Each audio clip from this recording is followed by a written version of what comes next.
Sementara itu, pedagang beras di Pasar Baru Kudus mengeluh sepi pembeli. Akibat sepi pembeli saat ini, pedagang alami penurunan omset hingga 50% per hari. Puluhan pedagang beras di Pasar Baru Werkwetan Kudus menjerit lantaran beberapa penjualannya mengalami penurunan hingga 50%. Kondisi tersebut dirasakan oleh warga sejak 3 minggu terakhir. Mereka menduga ada beberapa faktor yang membuat kondisi sentra blok penjualan beras di Pasar Baru sepi pembeli. Pedagang beras mengatakan, faktor yang menyebabkan menurunnya daya minat pembeli beras di pasar tersebut antara lain terjadi kenaikan harga beras antara 700 sampai 1.000 per kilo. Selain itu, adanya penyaluran bantuan sosial dari pemerintah untuk program Keluarga Harapan. Bantuan PKH dalam bentuk barang antara lain dalam bentuk beras, sehingga sebagian masyarakat yang menerima PKH enggan untuk membeli beras di pasar.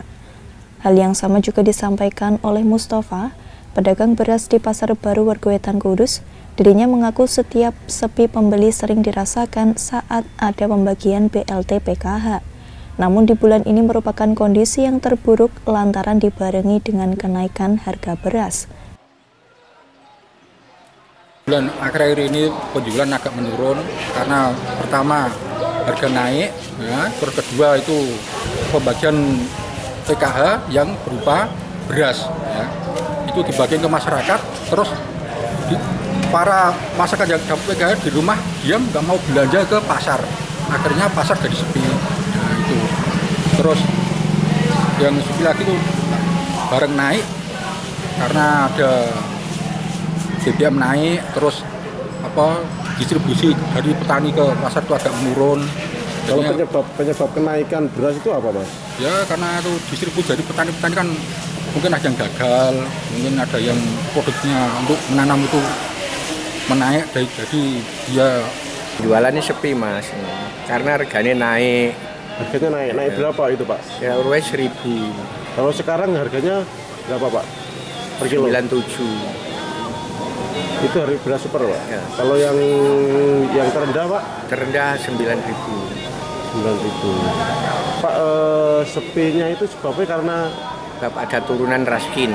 Karena raskin keluar, pembeli tidak ada. jadi selain beras itu tadi naik harganya juga ada raskin tadi ya, Pak? Ya. Pak, itu terjadi setiap ada raskin atau gimana, Pak? Setiap ada raskin ya pembeli terus tidak ada. Para pedagang beras di Pasar Baru menilai bantuan sosial PKH dalam bentuk barang sangatlah kurang tepat. Pasalnya selain dampaknya berimbas pada pedagang beras, juga kurang efektif bagi penerimanya. Mas Rukin, Simpang 5 TV, melaporkan.